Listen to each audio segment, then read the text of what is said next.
Olá pessoal, tudo bem? Eu espero que esteja tudo bem com vocês. Hoje nós vamos a mais uma aula de matemática. Meu nome é Bartô, professor de matemática, e o tema da aula de hoje é cálculo de probabilidade. E aí vocês vão verificar que nós vamos utilizar ela na situação de razão entre o número de resultados favoráveis e o total de resultados possíveis. Mas o que vem a ser isso? Então, para isso, acompanhe o nosso material, façam as suas anotações para depois tirar todas as suas dúvidas. Acompanhe o material. Então, primeiro, para nós trabalharmos as situações de problema que envolvem o cálculo de probabilidade, nós primeiro vamos definir alguns conceitos. A primeira dela é probabilidade, é o estudo de chance de obtenção de cada resultado de um experimento aleatório, e essas chances são atribuídas a números reais, do intervalo entre 0 e 1. Esses resultados mais próximos de 1 tendem a mais chance de ocorrer. Então, além disso, a probabilidade também pode ser apresentada na forma percentual. Por isso que nós trabalhamos esse intervalo de 0 a 1. Outro conceito importante para a aula de hoje é o experimento aleatório e o ponto amostral. Então, assim, um experimento aleatório ele pode ser repetido inúmeras vezes e nas mesmas condições. E mesmo assim, apresentar resultados diferentes. Cada um desses resultados possíveis é chamado de ponto amostral. Então, nesse caso, nós temos um exemplo para que vocês percebam esse conceito. Ao lançar uma moeda e observar se a face voltada para cima é cara ou coroa, é um exemplo de experimento aleatório. Se a moeda não for viciada e for lançada entre as mesmas condições, nós poderemos ter como resultado tanto cara quanto coroa. Como bem dito aí no exemplo, a moeda não pode ser viciada. Tudo bem? Outro conceito importante, é o espaço amostral. Ele é o conjunto formado por todos os resultados possíveis de um experimento aleatório, como nós trabalhamos no exemplo anterior. Em outras palavras, é o conjunto formado por todos os pontos amostrais de um experimento. Um exemplo disso é o experimento do cara e coroa da situação anterior, onde nós temos um conjunto solução que só vai apresentar duas situações, ou cara ou coroa. E aí os pontos amostrais desse experimento são os mesmos elementos desse conjunto. O evento é qualquer subconjunto de um experimento amostral. Ele pode conter nenhum elemento. Aí nós temos o conjunto vazio, ou todos os elementos de um espaço amostral. O número de elementos do evento é representado pela nomenclatura número de elementos, como vocês veem aí na telinha, N, aí o entre parênteses, o E maiúsculo, sendo o E o evento em questão. E aí nós vamos usar um exemplo para que vocês vejam isso na prática. No caso, sair cara em um lançamento de uma moeda, o evento é sair cara e possui um único elemento. A representação dos eventos também é feita com notações desse conjunto. Nesse caso, o E é igual a cara. O seu número de elemento, ele é N do evento igual a 1, certo? Agora nós vamos ao cálculo da probabilidade. Já trabalhamos alguns conceitos que são relevantes e necessários para nós construirmos os nossos conhecimentos acerca do cálculo de probabilidade. Então, seja E um evento qualquer do espaço amostral, a probabilidade de ocorrer o evento A é a razão entre o número de resultados favoráveis e o número de resultados possíveis. Em outras palavras, é o número de elementos do evento dividido pelo número de elementos do espaço amostral a que ele pertence.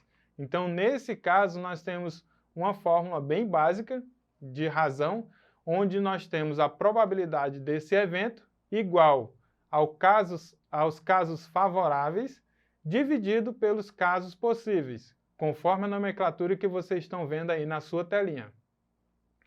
Agora nós vamos a um exemplo para que vocês percebam esse conceito na prática. Então acompanhe comigo. Nós vamos verificar a probabilidade do lançamento de dados. E aí, como se trata de dados cúbicos, o número de casos possíveis do lançamento é apenas o número 6. Então, nesse caso, qual é a probabilidade da face 1 ocorrer? Então, vocês vão perceber que nós devemos considerar as chances de todas as faces acontecer. Então, nesse caso, o dado ele tem 6 faces. Então, os valores numéricos eles vão discorrer de 1 a 6, conforme está aí escrito na sua telinha. 1, 2, 3, 4, 5 e o sexto. Assim, nós ficaremos voltados somente para cima, são as mesmas. Ou seja, a probabilidade de acontecer, de a face 1 acontecer, é de 1/6. E aí vocês vão perceber que o 1 é o elemento de acontecer, né? O caso nomenclaturado, de 6 possibilidades. Então vocês vão perceber que, além de acontecer esse valor numérico de forma fracionária, ele pode acontecer também de forma percentual. Tudo bem? Então, nesse caso, vocês vão perceber que, além dessa atividade de acontecer a probabilidade da face 1, ela pode acontecer da mesma forma para todas as faces, seja a probabilidade de acontecer 1, o 2, o 3, o 4, o 5 ou o 6. Nesse caso, a gente está falando das faces, e ela vai ser o mesmo valor para todas, de 1/6. Vamos exercitando? Acompanhe comigo o exercitando de hoje. Em um saco foram colocadas 4 bolas amarelas e 6 bolas vermelhas. Aí vem o comando da questão. Calcule a probabilidade de cada cor ser escolhida ao acaso. Então, o primeiro caso nessa situação é nós definirmos o total de bolas. Então, nós temos aí no enunciado da questão 2 situações. Primeiro, 4 bolas amarelas e segundo, 6 bolas vermelhas. E aí nós vamos somar esse quantitativo e nós teremos 10 bolinhas. Feito isso, o próximo passo é calcular a probabilidade de cada cor. Então, nesse caso, nós vamos calcular a probabilidade de acontecer a cor amarela. E aí nós vamos ter os casos favoráveis e os casos possíveis. Nesse caso, nós vamos ao enunciado da questão e nós temos lá os casos favoráveis, que são 4 bolinhas amarelas. De um total de quanto? De 10, conforme nós fizemos na situação anterior. Então, nesse caso, nós temos uma razão aí de 4 estar para 10. Só que não para por aí. Vocês vão perceber que tanto o 4 quanto o 10, eles são divisíveis por 2. Então, nesse caso, você vai simplificar por 2 e aí nós teremos como resultado 2/5. Da mesma forma, nós vamos calcular a probabilidade das bolinhas vermelhas. E aí nós temos os casos favoráveis e os casos possíveis. Nesse caso, nós temos os casos favoráveis, que é igual a 6, e os casos possíveis, que é igual a 10. E aí nós temos essa razão, 6 sobre 10. E aí, mais uma vez, vocês vão perceber que ele é divisível por 2. E aí nós vamos simplificar e teremos uma razão de 3/5, certo? Pessoal, nesse caso, vocês perceberam o quão é fácil vocês retirarem os dados de uma situação e aplicar naquela situação da razão dos casos possíveis e os casos favoráveis.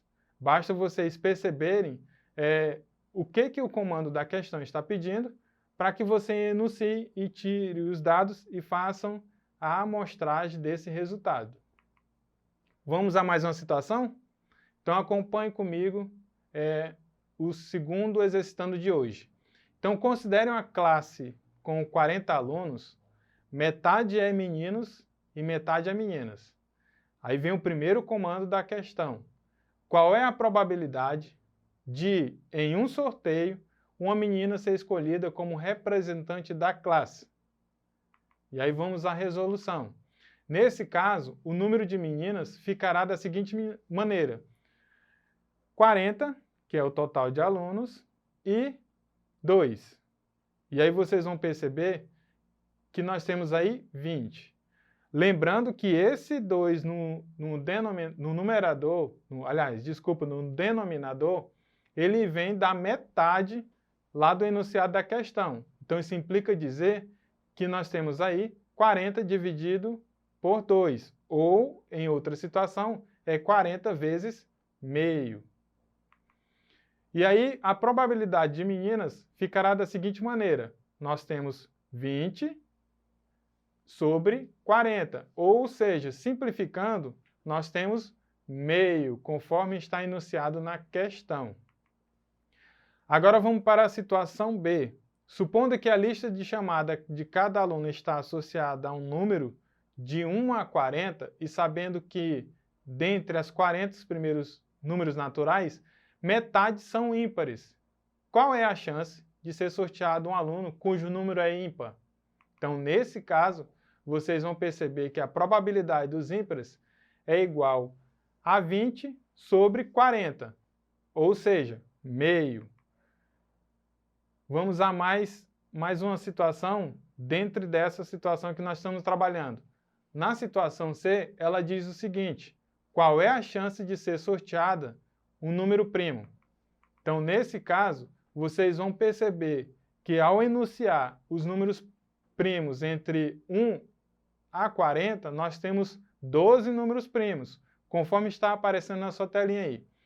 O 2, o 3, o 5, o 7, o 11, o 13, o 17, o 19, o 23, o 29, o 31 e o 37. Esses são os números primos que aparecem entre o número 1 e o 40.